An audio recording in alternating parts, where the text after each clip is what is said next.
Magkano kuya?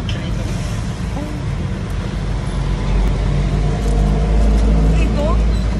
Dad, nawawala yung pera ko. Ito? Anong pwede? Cash lang? Card na lang. Card.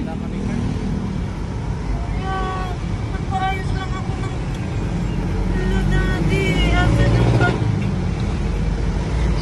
Ay, Daddy. Kuya, hindi talaga pwede ang card?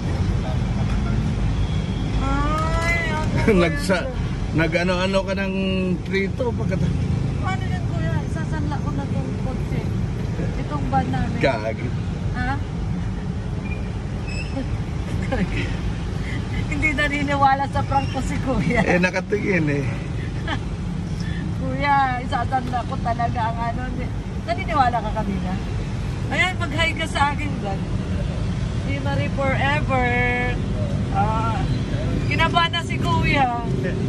Kinabahan ka na? Kinabahan na si kuya. Ito. Kala niya talaga walang pera. Pero hindi talaga kayo nagka-card. Ayan. Thank you.